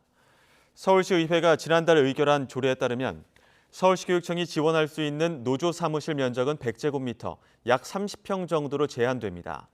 그동안 사무실 면적은 단체 교섭에 따라 자율로 정했는데 이번 조례로 공간이 줄어 노조 대다수가 이사하게 돼 반발이 일자 서울시교육청은 노조의 단체 교섭권 제한은 헌법상 기본권을 침해한다고 지적했습니다. 악성 민원에 시달리다 숨진 대전 초등교사 유족이 학부모들과 당시 교장, 교감을 고소했습니다. 유족과 대전교사노조, 초등교사노조는 오늘 오전 11시 반 대전경찰청 앞에서 기자회견을 연 뒤 고소장을 제출했습니다. 기자회견 자리에서 유족은 사적인 제재가 많이 벌어지고 있어 걱정이라며 공적인 시스템을 통해 엄정한 법적 심판을 내려달라고 밝혔습니다. 유족 측 법률 대리인은 대전시 교육청에서 수사 의뢰한 2명을 포함해 악성 민원을 제기한 8명의 학부모를 특정해 공무집행 방해와 사자 명예훼손 등 혐의로 당시 관리자들은 직무유기 등 혐의로 고소한다고 설명했습니다. 학교폭력 피해 학생이 가해 학생과 만나고 싶지 않다는 뜻을 밝혔는데도 담당 경찰관이 3자 대면시킨 건 인권 침해라는 국가인권위원회 판단이 나왔습니다. 인권위는 호남 지역의 한 경찰서 서장에게 해당 학교폭력 사건을 담당한 A 경찰관을 주의 조처하고 소속 기관의 학교 전담 경찰관들에게는 직무교육을 실시하라고 권고했습니다. 인권위는 A 경찰관이 피해 학생의 동의 없이 자의적인 판단으로 대면 조사를 진행해 피해 학생의 행동 자유권을 침해했고 가해 학생과 대면하게 해 심리적 압박과 불안감을 주었다고 판단했습니다. 이미 투자금을 잃은 사람들에게 손실을 메꿔주겠다고 접근해 이른바 깡통 코인 투자를 유도하는 방식으로 돈을 뜯어낸 일당이 경찰에 적발됐습니다. 실적이 우수한 팀에게 내부적으로 표창까지 주며 범행을 격려하기도 했는데 이렇게 10달간 사기 행각을 벌여 챙긴 돈이 무려 70억 원이 넘습니다. 윤웅성 기자가 취재했습니다. 경찰이 급습한 사무실. 곳곳에선 고객 명단과 구매 계약서가 나옵니다. 변호인 소집할 수 있고 불려심 거부할 수 있어요. 각 담당자마다 수갑차도 띵잡하세요. 가상자산 위탁 판매업체 간판을 걸어놓고 사기를 벌인 일당이 경찰에 붙잡혔습니다. 범행은 이미 주식이나 코인 리딩방에서 투자금을 잃은 사람들에게 의도적으로 접근하는 것에서 시작됐습니다. 금융감독원 지침에 따라 손실을 복구해주고 있다며 가치가 없는 깡통 코인, 이른바 스캠 코인에 투자하라고 권유했습니다. 원금 손실 본 거 보장해준다고 해서 정권에서도 여의도에 있는 어디 회사 주소대면서 이렇게 이야기를 해서 처음에 믿고 그렇게 했던 거예요. 피해자가 산 코인이 유망해 대량으로 더 비싸게 사주겠다며 추가 매수를 부추기고 이 과정에서 중견기업 대표를 사칭하기도 했습니다. 이렇게 지난해 8월부터 10달 동안 피해자 123명에게 뜯어낸 돈은 71억 원. 경찰은 사기 등 혐의로 총책 35살 A씨 등 9명을 구속하고 공범 84명을 불구속 입건했습니다. 특히 A씨 등은 윗선에 하루 단위로 실적을 보고하게 하고 성과가 우수하면 내부적으로 표창장도 준 것으로 조사됐습니다. 그래서 경찰은 이들이 조직으로서 체계를 갖췄다고 판단하고 범죄단체 조직죄도 적용했습니다. 금융감독원이나 증권회사에서 주식이나 코인으로 투자하여 손실을 입은 피해금에 대해서는 보상을 해주지 않습니다. 이런 전화 받으시면 경찰에 신고해 주시면 됩니다. 경찰은 범죄 수익 가운데 현금과 주택 등 7억 5천만 원을 기소 전 몰수 추징보전으로 동결 조치했습니다. YTN 윤웅성입니다. 네, 국내 전세 사기 사건에서 범죄 집단 조직죄를 처음 적용받은 이른바 건축왕이 법정에서 회삿돈 횡령 혐의를 일부 인정했습니다. 건축왕 남모 씨 측 변호인은 오늘 인천지방법원에서 열린 사기와 횡령 등 혐의 첫 재판에서 큰 틀에선 횡령 혐의를 인정한다고 밝혔습니다. 다만 남 씨에게 적용된 범죄 집단 조직 혐의를 인정하는가에 대해선 의견을 밝히지 않았습니다.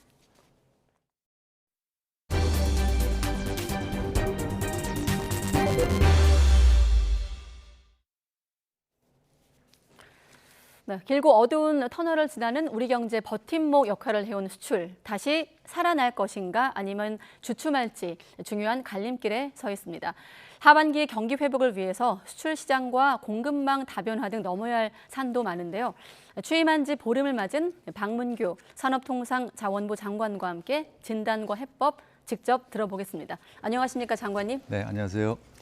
네, 실은 9월 20일에 취임을 하셨고 그 직전에 국무조정실장 하실 때 저희랑 약속하셨거든요. 네. 그때 뭐 킬러 규제 이런 네, 내용으로 네, 좀 네. 출연이 예정돼 있다가 장관으로 이제 취임하셔서 출연이 무산됐는데 혹시 그때 갖고 있던 실장 당시 갖고 있던 아이디어가 장관 되고 나서 이어진 경우도 있었나요?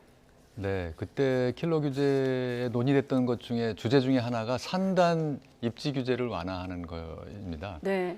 근데 지금 산단이라고 하는 거는 요즘 젊은이들이 그런 공장에 취업하는 거를 원하지 않은 그런 지역이 됐습니다. 그래서 네. 이 산업단지 전국에 산재에 있는데요. 그런 네. 산단을 젊은이들이 가서 일하고 싶은 산단으로 만든다. 그러려면 산단의 여러 가지 입지나 이런 그 제한들, 용적률 규제, 또 거기 들어가야 될 종목들, 또 상업시설 배치 문제 이런 것들을 다 규제를 풀어서 젊은 사람들이 그런 시설이 다 있는 완비된 그 지역에 내 직장이 있는 네. 그런 지역으로 만들어서 좀 젊은 사람들이 좀 산단에 많이 가서 인력 문제가 구조적으로 해결되는 그런 산단을 만들고자 하는 그런 내용이 포함되어 있습니다. 네. 네, 제가 여기 와서 팔로우업을 제대로 하겠습니다. 네, 알겠습니다. 자, 실물경제주무부처 산업통상자원부 장관 박문규 장관과 함께 하나씩 여쭤볼 텐데 사실 궁금한 건 그래서 상저하고가 유지가 실현될 것인가? 그게 하나 질문이고 또 하나 전기요금 아니겠습니까? 네. 하나씩 여쭤보겠습니다. 먼저 수출. 우리를 흔히 수출로 먹고 사는 나라 이렇게 규정을 하는데 수출 상황 어떻게 진단하고 계십니까? 네, 수출이 작년 10월부터 마이너스로 이제 전환이 되면서 네. 이번 달 지난 9월 달 실적이 나와 있는데 여태까지 이제 쭉 두 자릿수 마이너스를 보였다가 8월 달에 마이너스 8%, 9월 달에 마이너스 4%. 이제 전년 대비 제로에서 플러스로 이렇게 전환되는 그런 변곡점에 와 있는 것 같습니다. 특히 그 구성 내용을 보면 네. 반도체 수출이 1월 달에 한 60억 불, 월로 60억 불 정도 이렇게 나가던 것들이 70억, 80억 불 돼서 9월 달에는 99억 불까지 이렇게 회복세를 보이고 있습니다. 네. 이게 결국은 이제 연말에 반도체 가격 동향에 따라서 100억 불 이상으로 되지 않을까 이렇게 전망이 되고 있고요. 네. 중국에 대한 수출도 중국이 지금 워낙 경기 침체로 안 좋고 있는데 중국의 수출도 월별로 한 90억 불에서 지금 100억 불, 110억 불까지 이렇게 올라가고 있어서 점차 수출의 회복세가 품목별, 지역별로 이렇게 가시화되고 있다. 그래서 4분기에는 플러스 반전이 될 수 있도록 산업부가 각 부처하고 함께 총력을 다 하겠다는 게 저희 입장이고요. 네. 그거를 위해서 오늘 사실 아침에 민간 합동 그 수출 확대 대책 회의를 하고 왔습니다. 네. 그래서 무역협회 구자열 회장님뿐만 아니라 수출 업체 대표들 또 지원 유관 기관들 다 모여서 품목별, 지역별 또 전략을 어떻게 수립할지 9대 전략을 여러 가지 지역별로 해서 총력 대응해서 수출을 플러스 반전시키자 이렇게 이런 결의를 다지고 왔습니다. 네, 요약을 하면 지금은 플러스 전환의 변곡점에 네, 위치해 있다. 그렇다고 근데 6월까지만 해도 조금 전에 이제 산업 현장도 만나고 오셨다고 하셨습니다만 네. 산업계나 정부나 6월까지만 해도 대체로 좀 긍정적으로 3분기에 바닥을 치고 좀 긍정적으로 이제 예상을 했습니다만 산업계 분위기는 조금 설문조사 같은 거 보면 좀 바뀐 것 같은데 그런 우려 중에 하나가 아까 말씀하신 반도체 업황 부분이 아닐까 싶은데 그래도 신경 쓰인다면 반도체일까요? 네, 어떻습니까? 반도체의 회복이 중요합니다. 워낙 우리 수출의 20%를 차지하는 분야이기 예. 때문에요. 그런데 최근에 AI에 들어가는 HBM 부품이라든지 네. DDR5라든지 새로운 칩 이런 거에 대한 수요가 늘고 있고 네. 또 특히 D램이라든지 이런 가격이 반도체 칩의 가격 자체가 조금씩 회복돼 가고 있습니다. 그래서 지난달에 그 IMF가 매년 그 회원국들하고 연차 연례 협의를 하게 되는데 IMF하고 한국하고 정부하고 연례 협의를 하면서 네. 전반적으로 본 게 반도체 경기가 회복이 되면서 성장 전망은 한국이 제시한 성장 전망을 달성할 것으로 IMF도 그렇게 전망을 하고 있다라는 평가를 내렸고요. 네. 또 한국 정부가 하고 있는 여러 가지 긴축 정책 그런 것들이 지금 금융 상황에서는 어느 정도 적절하다. 다만 말씀하신 대로 너무 한쪽 그 산업군에 치우치지 않고 나머지 분야 물론 이제 그 자동차라든지 기계라든지 조선 네. 이런 쪽에서 이제 회복세가 빨리 되고 있기 때문에 전반적으로 수출 경기를 살리고 또 투심을 좀 살려서 네. 전반적으로 경기를 회복세로 이끌어 나가야 되겠다. 그래서 조심스럽지만 전반적으로 경기는 당초 정부가 전망했던 그 1.45% 정도, 1.4에서 5% 정도 수준을 기록하고 내년도에는 금년보다 낮은 2%대를 전망할 수 있지 않을까 이렇게 조심스럽게 전망하고 있습니다. 네, 어느 순간부터 고물가, 고금리, 고환율 우리가 3고를 상수처럼 좀 여겨주고 있는 상황인데 최근에 이제 환율 그 와중에도 역대급 엔화 약세 아니겠습니까? 네, 그렇다 보면 자동차, 전기, 전자처럼 일본과 경쟁하는 좀 주력 수출 기업은 경쟁력이 떨어질 수밖에 없는데 여기에 대한 고심도 크실 것 같아요. 네, 엔저가 저희보다 훨씬 더 빠르게 이루어지고 있기 때문에 수출 지역에서 같이 일본 제품하고 경쟁하는 지역의 경우에는 저희가 좀 불리해지겠죠. 또 우리 제품이 일본으로 수출하는 그런 품목의 경우에는 좀 불리한 측면이 분명히 있습니다. 다만 우리 경제 구조가 일본의 소부장 부품이나 장비들을 들여와서 제조를 해서 그 글로벌하게 수출하는 그런 구조이기 때문에 네. 한편으로는 그 소부장의 수입 가격이 또 떨어지는 실질 가격이 떨어지는 그러한 또 반대적인 측면도 있습니다. 그래서 정부가 말씀하신 대로 그런 품목별로 불리해지는 가격 경쟁력이 불리해지는 품목에 대한 대책을 강구를 해서 전 세계 수출 시장에서 우리 제품들이 경쟁력을 유지해 나가도록 그렇게 노력을 하겠습니다. 네, 수출의 양대축이라고 하면 하나가 반도체고 하나가 대중 수출 부분일 텐데 사실 중국의 리오프닝 효과도 기대보다는 좀 약화하면서 정부가 제시한 경제 전망, 상저하고 실현 가능성의 의문이 커지고 있는 상황인데 아까 속보를 보니까 추경호 부총리 같은 경우는 유지하겠다 이런 입장이 나오기도 했는데 장관님은 뭐 같은 생각이신가요? 저도 같은 생각이에요. 오늘 사실 아침에 그 경제 지표가 발표됐는데 산업 생산과 설비 투자가 설비 투자는 3.6%로 사실 올해 들어서 최대치를 기록을 했고요. 네. 산업 생산도 2.2% 플러스를 기록을 하면서 조금 좀 희망적인 그런 전망이 가능하지 않을까 그렇게 생각이 되고 다만 투심이 살아야 되는데 그 긍정적인 것은 작년에 FDI 외국인 국내 투자가 302억 불로 역대 최대치였습니다. 네. 그 추세가 금년 상반기에도 170억 불로 역대 최대치를 기록했는데 연말까지도 역대 최대치를 기록할 수 있지 않을까. 이게 중국의 생산 기지로 있던 외국의 그러한 그 제조 관련된 그 시설들이 한국으로 이렇게 전환되는 수요도 있고 또 한국을 바라보고 외국인 투자가 지금 몰려들고 있는 그런 측면도 있기 때문에 이러한 투자를 잘 활성화시킬 수 있는 그런 시스템을 만들어서 외국인 투자와 국내 투자를 살려나가는 것이 경기 회복의 지름길이 아닐까 이렇게 생각합니다. 네. 그리고 또 한 가지 전기요금 인상 여부인데 어제 한전 사장이 전기요금 인상 필요성을 언급을 했는데 아까 추경호 부총리 속보에도 들어 있었습니다. 하지만 민생 부담을 우선 고려하겠다라면서 인상에 대해선 방침을 정한 건 없다까지 나왔거든요. 장관님은 좀 어떻게 보고 계십니까? 네, 전기요금 고민이 많습니다. 한전 적자가 지금 누적 적자는 네. 올해 연말 기준으로 47조 원에 이를 거고요. 부채는 201조에 달할 것으로 전망이 단기 됩니다. 적자는 50조 육박하고 있고. 네, 그렇습니다. 거기에 따르면 또 이자도 뭐 1, 2조씩 내야 되기 때문에 걱정입니다.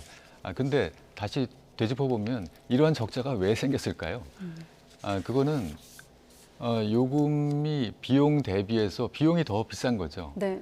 그런 그 요금 구조를 오래 가지고 끌고 왔던 것입니다. 그래서 지난 정부 5년 동안 이런 그 원가가 올라가는데 원재료 가격이 올랐는데 그 전기료는 5년 내내 인상이 없었습니다. 네. 그래서 작년도 새 정부가 출범하기 전에 인수위 시절부터 5차례에 걸쳐서 약 40%의 전기료를 인상을 했습니다. 네. 그만큼 국민 부담이 1년 사이에 어마어마한 부담이 이제 올라가는 거죠. 네. 그럼에도 불구하고 이제 뭐 수익 구조가 마진이 조금 생기는 그런 정도의 구조를 만들어 놨지만 아직 이렇게 누적된 부채를 완화시키기에는 부족하기 때문에 결국은 이제 요금 조정이 필요한데 너무 단기간에 국민 부담이 많이 늘어가는 측면도 무시할 수 없기 때문에 네. 일단 정부로서는 한전이 지금 재무 계획에 따라서 재무 합리화를 그 조치를 지금 취하고 있습니다만은 네. 구조 조정을 통해서 더 자체적으로 흡수할 부분을 찾아내야 된다. 그러한 뼈를 깎는 구조 조정이 전제되지 않고서는 네. 국민들한테 이런 부담을 더 이상의 부담을 전가하는 것은 옳지 않다. 이렇게 생각하고 있습니다. 그래서 우선 한전의 구조 조정 노력을 더욱더 지켜보면서 전반적으로 유가라든지 국내 경기 여건이라든지 그런 것들을 종합적으로 감안해서 결정을 해야 되지 않을까 그렇게 생각하고 그러면 있습니다. 원가 상승에 따라서 전기요금 인상 압력도 커진 상황이지만 소비 충격을 좀 최소화하기 위해서 일단은 한전의 구조조정이 우선이다. 이렇게 일단은 보시는 겁니까? 네, 그걸 더 지켜보고자 합니다. 사실 전력량 요금 단가인가요? 그걸 가지고 이제 전기요금 향방을 좀 우리가 예상을 하는데 이게 유지가 되면서 동결되는 게 아닌가 이런 전망이 있는데 어떻게 여기에 대해 좀 부연 설명해 주실 수 있을까요? 네, 그거는 이번에 그 유가라든지 이런 것들이 그 6개월 후방으로 이렇게 나타납니다. 장기 계약을 하기 때문에 유가라든지 가스라든지 도입이 그런데 오히려 이번에는 그 가격이 떨어지는 조정 수치가 나왔기 때문에 지금 가격을 올려야 되는데 전기요금을 하방으로 내릴 수는 없는 상황이기 때문에 동결이 된 거고요. 네. 다른 요인들은 말씀드린 대로 그런 종합적인 고려를 통해서 인상 여부가 결정될 거다 이렇게 혹시 그 말씀드리겠습니다. 인상 여부 되는 시점을 좀 알 수 있을까요? 대략적으로?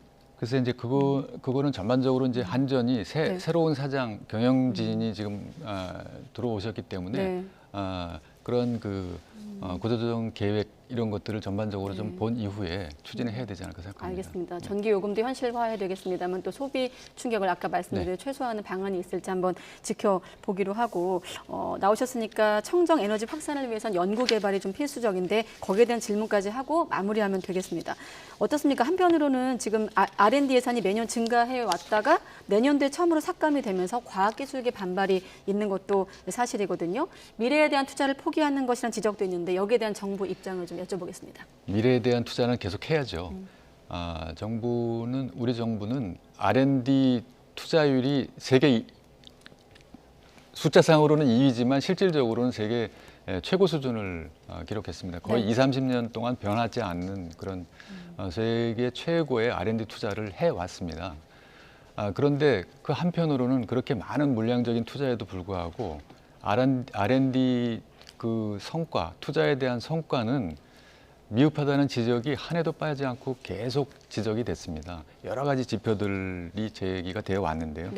몇 가지만 말씀을 드리면 R&D 투자액 대비 로열티 수입 비중은 OECD 36개국 중에 23위, 그리고 피인용 상위 1% 논문 비중은 미국은 46%, 중국이 24% 수준인데 우리는 3% 정도 수준에 불과합니다. 이렇게 결과가 되는 것은 도전적인 연구보다는 좀 쉬운 연구, 성과를 그냥 쉽게 낼 수 있는 연구. 그래서 R&D의 한 70% 정도의 지원 단가가 약 2억 원 정도에 불과하고 그렇게 되다 보니까 결국은 이런 성과가 낮은 것으로 귀결이 될 수밖에 없는데 그동안 이렇게 많은 R&D 투자를 했기 때문에 보다 성과를 좀 높이는 그런 노력이 필요하다. 그래서 그동안 20-30년 동안 한 해도 쉬지 않고 이렇게 R&D 투자를 늘려왔는데 한 번은 더 효율화를 할 수 있는 체계를 만들고 투자를 늘려가는 것이 국민의 세금을 보다 더 효율적으로 쓰는 방법이다라는 차원에서 이번 한 해에 그런 점검을 강화하기로 했다. 앞으로 알겠습니다. 지속적으로 늘리는 그 방침은 변함이 없다 하는 말씀을 드리겠습니다. 네, 알겠습니다. 취임사를 다시 한번 읽어봤더니 수출 반등을 위해서 정책 지원 의지를 다진 점이 가장 눈에 띄더라고요. 앞으로도 기대하겠습니다. 못다한 질문이 많은데 다음에 한번 더 나와주셔서 또 정책 설명해 주시길 바라겠습니다. 박문규 산업통상자원부 장관과 함께했습니다. 장관님 고맙습니다. 감사합니다.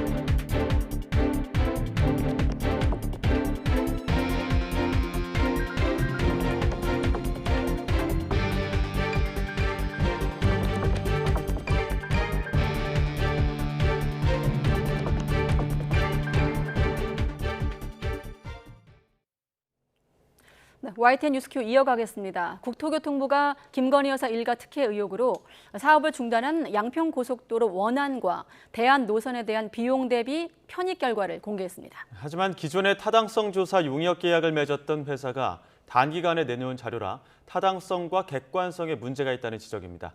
취재기자 연결해 자세한 내용 알아보겠습니다. 윤혜리 기자. 네, 경제부입니다. 네, 먼저 원안과 대한노선에 대한 비용 대비 편익 분석 결과 어떻게 나온 겁니까? 네, 먼저 비용 대비 편익, 즉 BC값이란 사회적 편익과 투입 비용을 현재 가치로 환산해 얼마나 사업성이 있는지 살펴보는 수치입니다. 통상 BC값이 1보다 클 경우 경제적 타당성이 확보돼 사업을 추진할 만하다고 판단하는데요. 원안과 대안 모두 이 기준을 충족하진 못했습니다. 오늘 국토부가 공개한 자료를 보면 강상면을 종점으로 하는 대한 노선의 BC값은 0.83, 원안 노선은 0.73으로 대한 노선이 원안보다 0.1 더 높았습니다.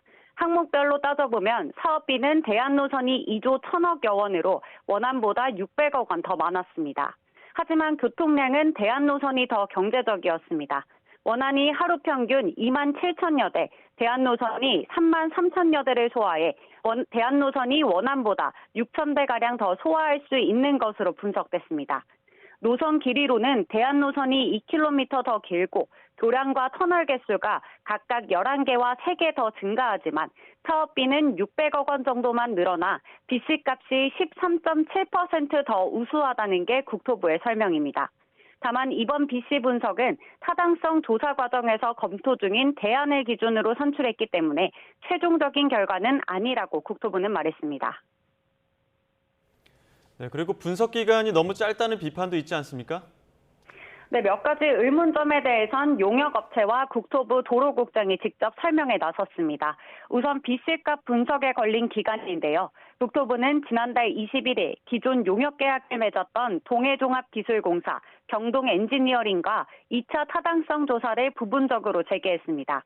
앞서 원희룡 국토부 장관이 오는 10일 국토교통위원회 국정감사 전까지 원안과 대한노선에 대한 BC값을 공개하겠다고 한 이후입니다.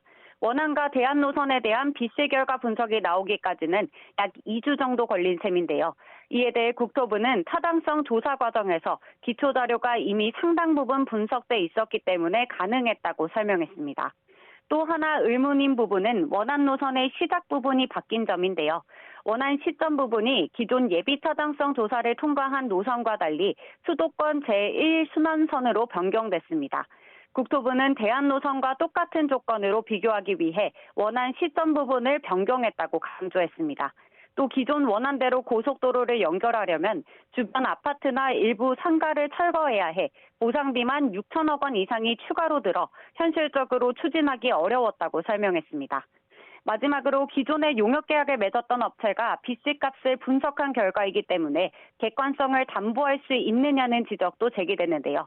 이에 대해 국토부는 이런 우려를 불식하기 위해 국회에 제3회 전문가 검증을 요청할 계획이라고 밝혔습니다. 그러면서 전문가 검증을 거쳐 불필요한 논란이 해소되면 사업을 재개할 수 있다고 덧붙였습니다. 하지만 야당에서 전문가 검증 요구를 받아들일지 불투명한 가운데 국토위 국정감사에서 양평 고속도로 특혜 의혹이 또다시 도마 위에 오를 것으로 보입니다. 지금까지 경제부에서 전해드렸습니다. 제1본 조선인 총연합회 기관지인 조선신보가 북한의 핵무력 강화 정책 헌법 명기로 핵 보유국 지위가 불가역적인 것이 됐다면서 핵무기 발전 고도화를 위한 사업이 강력히 실행될 것이라고 주장했습니다. 또 핵 보유국의 현 지위를 절대로 변경시켜서도 양보해서도 안 되며 오히려 핵무력을 지속적으로 더 강화해 나가야 한다는 당과 정부가 내린 엄정한 전략적 판단이 깔려 있다고 전했습니다. 이어 헌법 4장 58조에 핵무기 발전을 고도화해 나라의 생존권과 발전권을 담보하고 전쟁을 억제하며 지역과 세계의 평화와 안정을 수호한다는 내용이 명기됐다고 밝혔습니다. 정부는 북한 매체가 항저우 아시안게임 소식을 전하면서 대한민국을 괴뢰로 지칭한 건 북한이 자신감 결여를 노출한 것이라고 평가했습니다.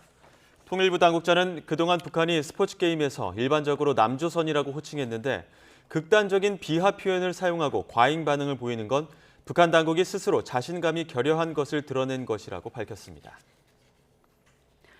북한이 유류 탱크 밀집 지역인 남포에 유류 저장 시설을 추가로 건설한 정황이 포착이 되면서 유류 밀반입 의혹이 커지고 있습니다.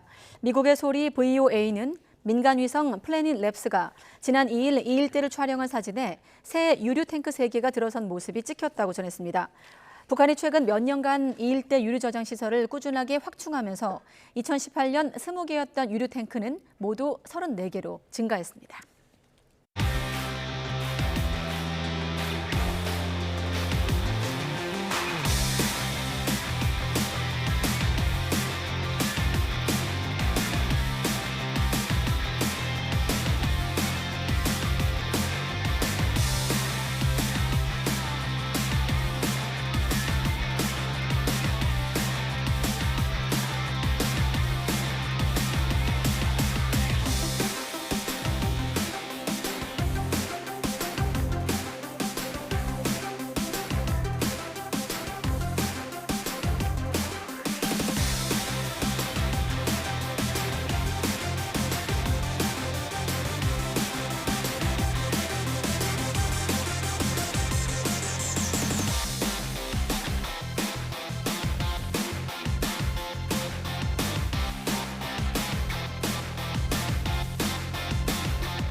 네, 앞으로 7년 뒤 2030년 월드컵은 우루과이에서 첫 번째 월드컵이 열린 뒤 100년을 맞는 의미가 있다고 하네요.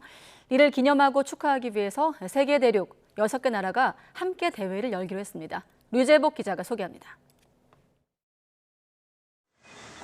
국제축구연맹 이사회는 오는 2030년 월드컵 공동 주최국으로 모로코와 포르투갈, 스페인 등 3개 나라를 확정했습니다. 이 세 나라에서 101경기가 나눠 펼쳐질 예정입니다. 지난 2002년 한일 월드컵 이후 이웃 나라가 함께 여는 대회는 여러 번이었지만 다른 대륙끼리 공동 주최는 처음입니다. 여기에 월드컵 100주년을 기념하는 의미에서 남미 3개 나라가 일부 경기와 축하 행사를 맡기로 했습니다. While welcoming and uniting the world while celebrating together the beautiful game, the centenary and, of course, the FIFA World Cup. 우루과이는 지난 1930년 첫 번째 월드컵을 개최하고 우승까지 했습니다. 그래서 2030 월드컵 개막전 역시 100년 전 경기를 치른 몬테비데오의 에스타디오 센테라리오 경기장에서 열기로 했습니다. 아르헨티나는 우루과이와 결승전에서 맞붙었던 나라입니다. Donde todo comenzó. En Uruguay, en Argentina, que fue la primera finalista, y en Paraguay, que es la sede de la Conmebol. Así que 다음 대회인 2034년 월드컵 유치 절차도 시작됐습니다. 세계 스포츠계의 큰 손으로 떠오르는 사우디아라비아가 단독 유치를 선언했습니다. 사우디아라비아는 애초 이집트, 그리스와 함께 2030년 월드컵을 유치하려다가 경쟁에서 뒤처지자 철회했습니다. YTN 유재복입니다. 내년 올림픽을 앞두는 파리 곳곳에선 빈대가 출몰한다는 신고가 접수되자 프랑스 당국이 탐지견을 투입해 조사하기로 했습니다. 영국 일간 가디언에 따르면 클레망본 프랑스 교통부 장관은 대중교통 사업자들이 참석한 긴급회의를 열어 기차와 파리 지하철에 탐지견을 투입해 빈대가 있는지 조사하겠다고 밝혔습니다. 또 모든 대중교통 사업자가 전반적인 방역 절차를 강화할 것이며 당국은 3개월마다 빈대 신고와 확인된 감염 사례를 공개할 예정이라고 말했습니다. 네, 부산국제영화제에서 올해 아시아 영화인상을 받은 주윤발 배우가 한국 영화의 경쟁력이 창작의 자유에 있다고 강조했습니다. 데뷔 50주년을 맞은 영원한 큰형님 주윤발 씨는 영화가 없으면 자신도 없다면서 영화를 향한 깊은 애정을 표현하기도 했는데요. 특히 재산 기부에 대해선 공술의 공수거라고 답하기도 했습니다. 홍상희 기자가 취재했습니다. 영원한 큰형님 주윤발 배우의 기자회견은 시종일관 사람 좋은 웃음과 유쾌함으로 가득 찼습니다. 먼저 지난 7월 국내에 퍼졌던 위독설 루머에 대해 말문을 열었습니다. 唔係唔舒服啊，連我死咗添。呢啲係每一日嘅新聞嚟嘅，你明嘛？咁所以你唔使理佢嘅。 마라톤으로 건강을 유지하고 있다며 다음 달 홍콩에서 하프 마라톤에 도전하고 부산에서도 10km를 뛸 예정이라고 말했습니다. 1980년대부터 90년대 홍콩 영화 황금기를 이끌었던 주윤발 배우는 100여 편의 영화 가운데 영웅본색과 와호장룡, 철엽상홍을 자신의 대표작으로 꼽았습니다. 홍콩의 작은 바다마을에서 태어난 자신에게 영화는 비교할 수 없을 만큼 큰 세상을 가르쳐준 존재라며 영화를 향한 깊은 사랑을 표현하기도 했습니다. 所以電影對我嚟講太神奇啦！即係如果你有冇咗電影，你點會有個初人台啫？即係咁樣。 홍콩에 이어 한국 영화가 세계적으로 부상하는 것이 고무적이라며 한국 영화의 경쟁력으로는 창작의 자유를 꼽았습니다. 韓國戲其實好睇嘅就係佢個題材即係好廣闊嘅，同埋即係可能韓國即係電影政府個支持咯，同埋佢哋嘅自由度好大。 8,100억 원 규모의 전 재산 기부에 대해 묻자 기부는 아내가 한 일이라며 세상에 올 때 아무것도 가져오지 않았기 때문에 떠날 때도 그 무엇도 필요하지 않다고 말하기도 했습니다. 올해 데뷔 50주년을 맞은 주윤발 배우는 나이 드는 것이 전혀 두렵지 않다며 현재가 가장 중요하고 늘 앞에 있는 사람에게 최선을 다하려고 한다고 강조했습니다. 이번 부산국제영화제에서 올해 아시아 영화인상을 수상한 주윤발 배우는 두 대표작과 함께 신작 원모아 찬스를 한국 관객에게 선보입니다. YTN 홍상입니다. 내리막길을 달리던 16톤 화물차가 도로 옆 건물을 그대로 들이받았습니다. 건물 안에는 군청 소속 주차 단속 직원들이 쉬고 있었는데 갑작스러운 참변에 20, 30대 젊은 직원 2명이 숨졌습니다. 지환 기자가 보도합니다. 강원도 정선군에 있는 내리막길 도로. 거대한 화물차가 도로 옆 건물을 들이받습니다. 전혀 속도가 줄지 않은 모습. 희뿌연 먼지가 걷히자 건물이 아예 CCTV 화면에서 사라졌습니다.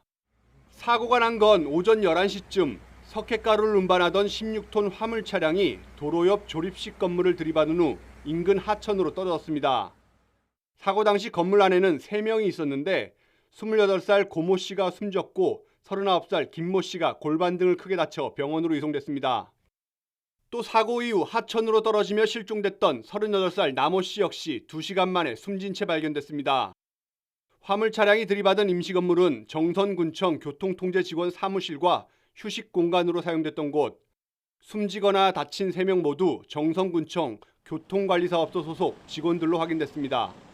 저희 주정차 단속하는 직원들입니다. 사고 났던 컨테이너 아마 그분들이 계속 밖에 외근이니까 잠깐 좀 휴식할 수 있는 그런 공간을 사무실에서 마련해 준 것 같거든요.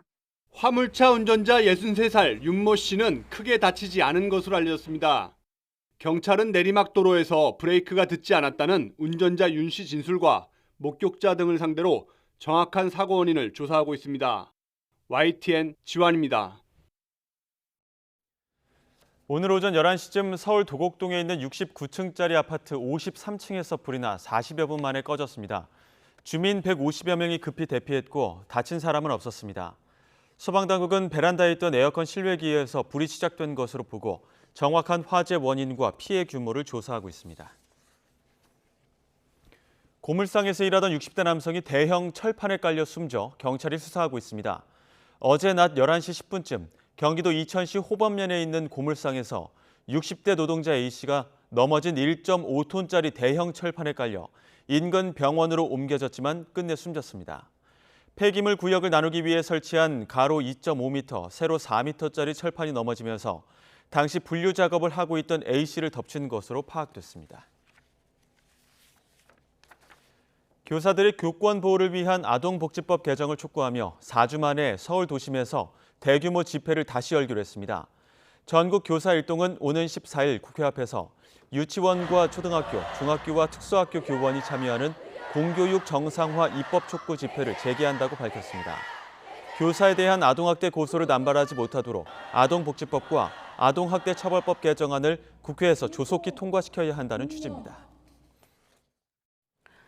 네, 바람이 선선해지면서 지역마다 개성을 살린 가을 축제가 열리고 있습니다. 우리나라 대표 곡창지대인 전북 김제에선 지평선 축제가, 또 정읍에선 대규모 정원에서 이렇게 구절초 축제가 열리고 있습니다. 김민성 기자가 소개합니다. 흰옷을 차려입은 농악대 무리가 기다랗게 늘어서 제방위를 걸어갑니다. 오늘 무대는 우리나라 최대의 고대 저수지인 전북 김제 벽골제, 삼국사기에 등장해 무려 1700년 역사를 자랑하는 이곳에서 사람들은 올가을 풍년을 기원합니다. 오는 9일까지 열리는 이번 김제 지평선 축제에는 다양한 문화 공연과 함께 윷놀이와 그네타기 등 여러 민속놀이 체험장도 마련됐습니다. 쫓고 쫓기는 거니까 뭔가 조금 긴장감도 느끼고 재미감도 느끼는데 친구들하고 함께 하니까 뭔가 조금 더 좋고 재밌었어요. 축제 현장 주변에선 갖가지 신품종을 눈으로 볼 수 있는 국제 종자 박람회도 함께 열리고 있습니다. 가장 한국적인 농경 문화를 바탕으로 10,000원 이하의 착하고 맛있는 먹거리, 안심하고 즐길 수 있는 건강한 축제로 준비하였습니다. 많이들 놀러 오셔서 멋진 추억 만들어 가시기 바랍니다.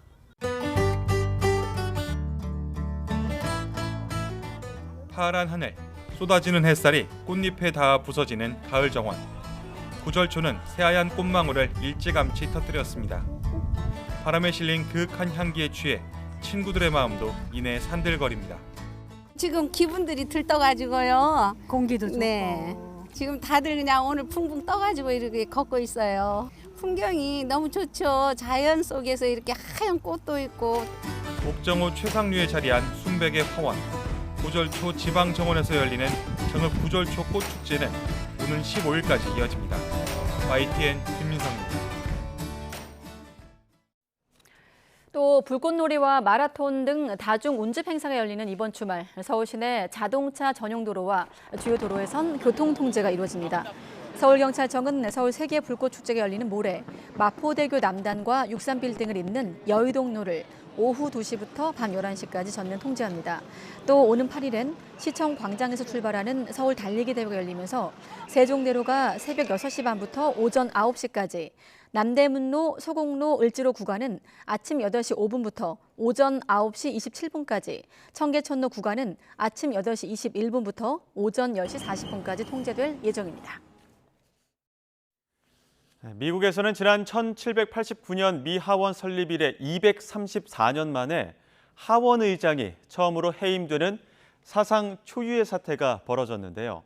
미국 현지 시각 지난 3일 하원 전체 회의에서 실시된 케빈 메카시 의장 해임 결의안 투표 결과 찬석 216표, 반대 201표로 해임 결의안이 가결됐습니다.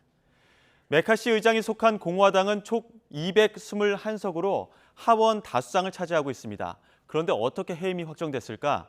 바로 공화당 내 강경파 8명이 상대당인 민주당과 손을 잡고 해임 결의안에 찬성표를 던졌기 때문입니다. 미 역사상 초유의 사태가 벌어지면서 당내 강경파 8명, 특히 이번 사태를 주도한 맷 게이츠 하원 의원에 대해서도 관심이 커지고 있습니다. 게이츠 의원은 1982년생 변호사 출신의 정치인입니다. 2017년 플로리다 제1선거구에서 4차례 연속 하원 의원에 당선됐고 SNS에 자신을 싸우려고 만들어진 사람이라고 소개할 정도로 임기 내내 당내 대표적인 강경파로 자리매김했습니다. 게이츠 의원과 이번에 해임된 메카시 의장은 모두 친트럼프 성향의 정치인입니다. 그럼에도 두 사람 사이에는 오래전부터 마찰이 있었는데요. 지난 1월 하원 의장 선거 당시에도 15번의 투표를 거쳐 겨우 메카시 의원의 의정으로 선출됩니다. 이렇게 여러 번 의장 투표를 거듭한 건 164년 만의 일이었는데 당시에도 이를 주도한 건 게이츠 의원이었습니다. 게이츠 의원이 끝까지 메카시를 의장으로 지지하지 않다가 단 한 명의 의원이라도 의장 해임안을 제출할 수 있게 해달라는 양보를 받아내면서 겨우 길을 열어줬습니다. 하지만 당시 메카시 의장의 양보가 결국 이번에 발목을 잡게 된 겁니다. 갈등의 시작은 이보다 더 앞서 시작됐는데요. 게이츠 의원은 2021년부터 성매매, 불법 약물 복용, 자금 유용 등의 혐의로 하원 윤리위원회의 조사를 받아왔고 지난 7월 재개됐는데 게이츠 의원은 이 조사가 재개된 배후에 메카시 의장이 있다고 주장해왔죠. 결국 이번 사태를 두고 공화당 내에서도 비판의 목소리가 커지고 있는데요. 차기 하원 의장직을 차지하기 위한 물밑 싸움도 시작되면서 한동안 혼란이 계속될 전망입니다. 이란에서는 히잡을 제대로 착용하지 않은 10대 소녀가 경찰로부터 폭행을 당해 혼수 상태에 빠졌다는 주장이 나와 논란이 되고 있습니다. 인권단체가 진상조사를 요구했는데 이란 당국은 여론 통제에 나섰습니다. 최영주 기자가 보도합니다. 이란 테헤란의 한 지하철역. 승객들이 전동차에 탑승한 지 얼마 지나지 않아 한 여성이 몸을 축 늘어뜨린 채 밖으로 옮겨집니다. 이내 병원으로 실려간 이 여성은 16살 소녀 아르미타 가라완드. 중상을 입고 혼수 상태에 빠졌습니다. و زمین میخوره در حقیقت دقیقاً در ورودی قطار نصف بدنش داخل قطار نصف بدنش بیرون توسط همین دوتا عزیزی که همراهش بودن و سایر مسافران از قطار خارج میشه میاد روی سکو. 쿠르드족 인권단체 헨가우는 그러나 다른 의문을 제기했습니다. 아르미타가 히잡을 제대로 쓰지 않았다는 이유로 순찰대에 의해 심각한 물리적 폭력을 당했다고 주장한 겁니다.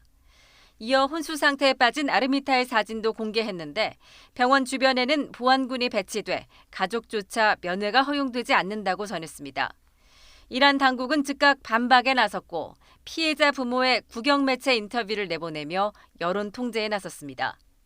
من تصاویر مترو رو دیدم اون چیزی که مردم میگن فکر نکنم باشه من خودم قشنگ تصاویر رو دیدم که واسم چجوری افتاده چجوری بچه آوردن نه ما همه چی برامون ثابت شده فیلم ها رو همه چی چک کردیم دیدیم 헨가우는 하지만 보안군의 감시와 압박 속에 진행된 인터뷰라며 독립의료팀이 나서 아르미타의 상태를 조사할 것을 촉구했습니다. 외신들은 이번 사건이 한 해 전 히잡을 느슨하게 썼다는 이유로 구타를 당한 뒤 의문사한 아미니 사태와 꼭 닮아 있다고 분석했습니다. 이란 당국은 아미니의 죽음으로 촉발한 대규모 반정부 시위 뒤 강력한 억압 정책을 펼쳐왔습니다. 지난달 히잡 착용 의무 규정을 위반하는 여성에게 최대 10년의 징역형을 선고할 수 있도록 하는 법안까지 통과시켰습니다. 이런 가운데 1년여 만에 10대 소녀 아르미타가 의문의 사고로 혼수 상태에 빠지면서 제2의 아미니 사태의 도화선이 될 수 있다는 관측도 나옵니다. YTN 최영주입니다. 타이완 해협을 둘러싼 군사적 긴장이 고조되는 가운데 중국반 MQ-9 리퍼로 불리는 첨단 무인기 궁지2가 타이완 방공식별구역에 진입해 무력 시위를 벌였습니다. 타이완군은 지난 3일 오전 6시부터 24시간 동안 타이완 주변에서 중국군 군용기 29대와 군함 5척을 탐지한 데 이어 젠16 전투기 2대와 무인기 3대 등 16대가 타이완 해협 중간선과 연장선인 북부, 서남부 방공식별구역에 나타난 것을 확인했습니다. 이 가운데 궁지2 무인기는 12기의 미사일을 장착하고 최대 14시간 채공하면서 정찰과 정밀 타격이 가능한 고고도 감시 드론으로 알려지고 있습니다. 중국 해군의 핵 추진 잠수함이 서해에서 자국이 설치한 함정에 걸리는 사고로 선원 55명이 사망했다는 보도가 나왔습니다. 영국의 데일리메일은 지난 8월 21일 서해 산둥 지역 근처에서 중국 군 잠수함이 미국과 동맹국 잠수함을 잡기 위해 자국군이 설치한 체인과 앵커 장애물에 부딪히는 사고가 났다는 내용의 영국 비밀 보고서가 유출됐다고 보도했습니다. 보도에 따르면 잠수함이 망가져서 수면으로 올리는데 6시간이 걸렸는데 산소 시스템 고장으로 선원들이 저산소증으로 숨졌습니다. 데일리메일은 중국 당국이 사고 사실을 부인했고 영국 국방부도 관련 논평을 거부했다고 덧붙였습니다. 북서쪽에서 찬 공기가 밀려오며 날씨가 급격히 쌀쌀해졌습니다. 내일도 예년보다 쌀쌀한 날씨가 이어지겠고요. 내일 서울 아침 기온은 9도, 대관령은 2도로 올가을 최저 기온을 경신하겠습니다. 출근길 옷차림에는 각별히 주의하셔야겠습니다. 내일은 하늘에 구름만 많이 지나겠습니다. 다만 일부 지역에는 서리가 내리거나 얼음이 어는 곳이 있겠고요. 강원 내륙과 산간 도로 곳곳으로는 살얼음이 나타나는 곳도 있겠습니다. 내일 아침 기온은 예년보다 2도에서 5도가량이 낮겠습니다. 서울이 9도, 대전과 대구는 8도 선에서 출발하겠고요. 내일 낮 기온은 오늘보다는 조금 오르겠지만 여전히 예년 기온을 다소 밑돌겠습니다. 서울 낮 기온이 22도, 대전은 21도, 부산은 23도로 예상되고 있습니다. 모레부터는 이맘때 가을 날씨를 되찾겠고요. 주말 사이 영동과 남해안, 제주도에는 비가 내릴 전망입니다. 지금까지 날씨 정보였습니다. 가장 빠른 종합뉴스 뉴스큐 마치겠습니다. 이어서 이브닝 뉴스가 방송됩니다. 시청해주신 여러분 고맙습니다.